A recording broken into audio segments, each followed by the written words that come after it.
আসসালামু আলাইকুম। ভূত অনলি চ্যানেলে সবাইকে স্বাগতম। আশা করি সবাই ভালো আছেন। পৃথিবীর অত্যাশ্চর্য সব অলৌকিক ঘটনা, অভিজ্ঞতা ও বিষয়বস্তু নিয়ে সাজানো আমাদের এই বিশেষ আয়োজন ভূত অনলি। ভূত অনলি চ্যানেলে প্যারানর্মাল সব বিষয় বা ঘটনা নিয়ে আমরা আলোচনা করে থাকি। আপনাদের জীবনে ঘটে যাওয়া বা অন্য কারো কাছ থেকে শোনা ঘটনা আমাদেরকে হোয়াটসঅ্যাপে মেসেজ করে পাঠাতে পারেন। আমাদের হোয়াটসঅ্যাপ নাম্বার হচ্ছে 01676943464। আমাদের হোয়াটসঅ্যাপ নাম্বারটি এই ভিডিওর ডেসক্রিপশনে পেয়ে যাবেন। আমাদের চ্যানেলটিকে সাবস্ক্রাইব করুন আর নতুন নতুন ভিডিও পেতে বেল আইকনটি প্রেস করুন। তবে আর কথা না বাড়িয়ে চলুন ঘটনায় যাওয়া যাক। মানুষ বরাবরই চিত্রকলার বিশেষ অনুরাগী। চিত্রশিল্প মানুষের অনুভূতিকে ছুঁয়ে যায়, কিন্তু এমন কিছু ছবি রয়েছে যা মনকে ছুঁয়ে যাওয়ার বদলে মনে ভয়ের সঞ্চার করে এবং যারা অভিশপ্ত বলেও পরিচিত। এই ছবিগুলোর সঙ্গে জড়িয়ে আছে অদ্ভুত, অলৌকিক এবং রহস্যময় ঘটনা। চলুন জেনে নেওয়া যাক বিশ্বের 5টি সবচেয়ে ভৌতিক এবং অভিশপ্ত চিত্রশিল্প সম্পর্কে। তালিকার প্রথম চিত্রশিল্পটির নাম দ্য হ্যান্ডস রেজিস্ট হিম। চিত্রশিল্পী বিল স্টোনহেইম 1972 সালে এই বিখ্যাত ছবিটি আঁকেন। ছবিটিতে একটি কাচের দরজার সামনে একটি মেয়ে পুতুল এবং একটি ছোট ছেলেকে দাঁড়িয়ে থাকতে দেখা যায়। ছবির মেয়ে পুতুলটিকে একদম জীবন্তভাবে এঁকেছেন শিল্পী। এবং আরও অদ্ভুত ব্যাপার হচ্ছে, ছবিটির দিকে ভালো করে তাকালে দেখা যায় কাচের দরজার বেশ কয়েকটি হাত, যে হাতগুলো ছেলেটার দিকে এগিয়ে আসছে বলে মনে হয়। সব মিলিয়ে ছবিটির দিকে এক ঝলক তাকালেই আপনার মনে অস্বস্তির সৃষ্টি হবে। 1972 সালে আঁকা হলেও ছবিটি 2000 সালের দিকে জনপ্রিয়তা লাভ করে। 2000 সালের দিকে যখন ছবিটিকে ভৌতিক দাবি করে ইবের ওয়েবসাইটে এনলিস্টেড করা হয়, তারপর থেকেই ছবিটি ব্যাপক জনপ্রিয়। বিক্রেতার দাবি অনুযায়ী ছবির ফিগারগুলো রাতে অবস্থান পরিবর্তন করে। এছাড়াও ছবিটির দিকে তাকালে এক অদ্ভুত গা শিউরে ওঠা, দম বন্ধ করা অনুভূতি হয়। এছাড়া ছবিটির দিকে তাকিয়ে থাকলে কিছু সময়ের জন্য চেতনা লোপ পায় বলেও জানা গেছে। এছাড়া বিভিন্ন ডিভাইস যেমন মোবাইল, ল্যাপটপ ইত্যাদি ছবিটির সামনে আসলে নাকি কর্মক্ষমতা হারিয়ে ফেলে। ওয়াইফাইও নাকি কাজ করে না। বর্তমানে চিত্রকর্মটি পৃথিবীর সবচেয়ে ভৌতিক চিত্রকর্ম হিসেবে পরিচিত। এটি এখন একজন অজ্ঞাত ব্যক্তির ব্যক্তিগত কালেকশনে রয়েছে বলে জানা যায়। 2 নম্বরের স্থানে রয়েছে দ্য ক্রাইং বয়। 1950-এর দশকে আঁকা ইতালীয় শিল্পী জিওভান্নি ব্র্যাগোলিন, যিনি ব্রুনো আমাদিও নামেও পরিচিত, তিনি ক্রাইং বয় নামের এই বিখ্যাত ভূতুড়ে চিত্রকর্মটি আঁকেন। এটি একটি অশ্রুসিক্ত বাচ্চা ছেলের ক্রন্দনরত ছবি। 1980-এর দশকে যুক্তরাজ্য ভিত্তিক পত্রিকা দ্য সান রিপোর্ট করেছিল যে এই ক্রাইং বয় পেইন্টিংটা যে বাড়িতেই ছিল সেই বাড়িগুলোতেই অগ্নিকাণ্ড ঘটেছিল এবং প্রতিটা অগ্নিকাণ্ডই ছিল বেশ রহস্যজনক। কারণ এসব অগ্নিকাণ্ডে প্রতিটি বাড়ি ধ্বংস হয়ে গেলেও রহস্যজনকভাবে পেইন্টিংটার এক চুলও ক্ষতি হয়নি। এরপর থেকেই চিত্রকর্মটি অভিশপ্ত হিসেবে খবর রটে যায়। কারো কারো মতে ছবিটির মধ্যে একটি অনাথ শিশুর আত্মা আটকে পড়ে আছে, যে শিশুটির একটি মর্মান্তিক অতীত রয়েছে।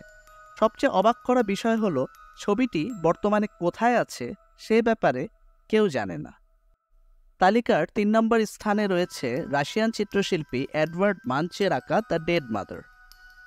রাশিয়ান চিত্রশিল্পী এডওয়ার্ড মাঞ্চ 1899 সালে এই ছবিটি আঁকেন। প্রিয়জনকে মৃত্যুর কাছে হারিয়ে ফেলার ভয় এবং ট্রমার ভয়াবহতা ফুটিয়ে তুলতেই এই ছবিটি আঁকেন চিত্রশিল্পী। ছবিটিতে একটি বাচ্চা মেয়ে বিছানায় পড়ে থাকা তার মায়ের মৃতদেহের সামনে দুহাত দিয়ে কান ঢেকে আছে এমন একটি দৃশ্য দেখা যায়। বাচ্চা মেয়েটির দুচোখ বিস্ফারিত এবং সে চোখে ভয় এবং আতঙ্কের নিখুঁত অভিব্যক্তি এঁকেছেন চিত্রশিল্পী। অনেক দর্শনার্থী দাবি করেছেন যে ছবিটির দিকে তাকিয়ে থাকলে একটা শীতল গা ছমছমে অনুভূতি তৈরি হয়। কেউ কেউ দাবি করেছেন যে চিত্রকর্মটি ভুতুড়ে।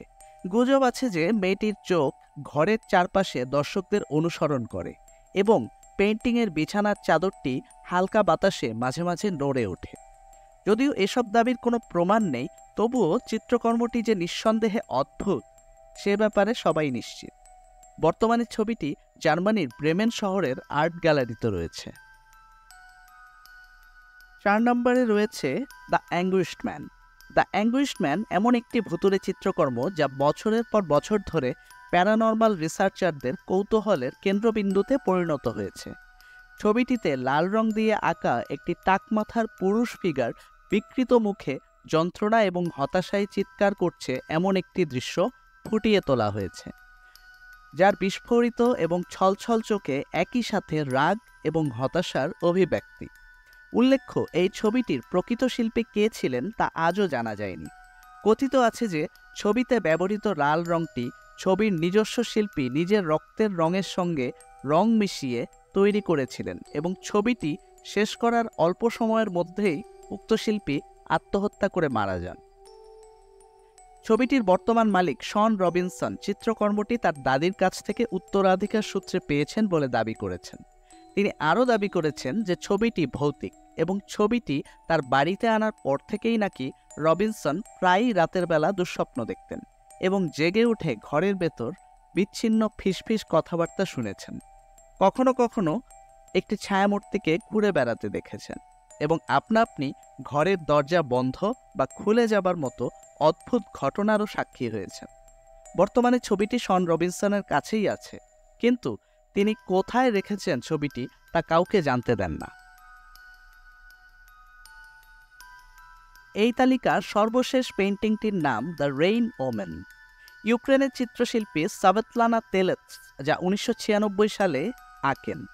ছবিটিতে বৃষ্টির মধ্যে দাঁড়িয়ে থাকা কালো পোশাক ও কালো হ্যাট পরিহিত অদ্ভুত গড়নের একজন মহিলার চিত্র অঙ্কিত হয়েছে, যার হ্যাটের কানাগুলো এতই বড় যা পুরো ক্যানভাস জুড়ে বিস্তৃত। ছবিটির অদ্ভুত আকৃতির মহিলাটির দিকে এক ঝলক তাকালেই এমনিতেই কেমন যেন একটা গা ছমছমে অনুভূতি হয়। তার উপর আবার কথিত আছে যে ছবিটি ভৌতিক। ছবিটি যারা কিনেছেন তারা প্রত্যেকেই দাবি করেছেন যে প্রদর্শনীতে ছবিটি দেখার সাথে সাথেই কেন যেন তারা ছবিটির প্রতি এক প্রবল আকর্ষণ অনুভব করেছেন এবং কেউ যেন ভিতর থেকে তাদেরকে বাধ্য করেছে ছবিটি কিনে নিতে। কিন্তু ছবিটি কিনে নিয়ে যাওয়ার পর থেকেই তারা অনিদ্রা, দুঃস্বপ্ন দেখা এবং বিভিন্ন রকম দুর্ভাগ্যজনক ঘটনার মতো বিপজ্জনক ঘটনার সম্মুখীন হয়েছেন। অনেক সময় তাদের মনে হয়েছে প্রতিনিয়ত তাদের উপর কেউ যেন নজর রাখছে। কেউ কেউ এমনটাও দাবি করেছেন যে ঘরের ভেতর কোনো এক ছায়ামূর্তিকে ঘুরে বেড়াতে দেখেছেন ছবিটি কেনার পর থেকেই। ছবিটির শিল্পী তেলেস নিজেও এক অদ্ভুত দাবি করেছেন। তিনি দাবি করেছেন ছবিটি আঁকতে শুরু করার 6 মাস পূর্ব থেকেই তার কেবলই মনে হতো তার উপর কেউ যেন একজন সর্বক্ষণ নজর রাখছে। ছবিটি আঁকার সময় তার মনে হয়েছে যেন তিনি নন, অন্য কেউ তার হয়ে ছবিটি তাকে দিয়ে আঁকিয়ে নিচ্ছে।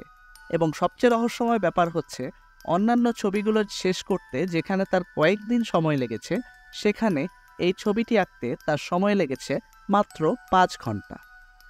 দর্শক, আপনাদেরও কি মনে হয় যে কিছু কিছু ছবি সত্যিই ভৌতিক?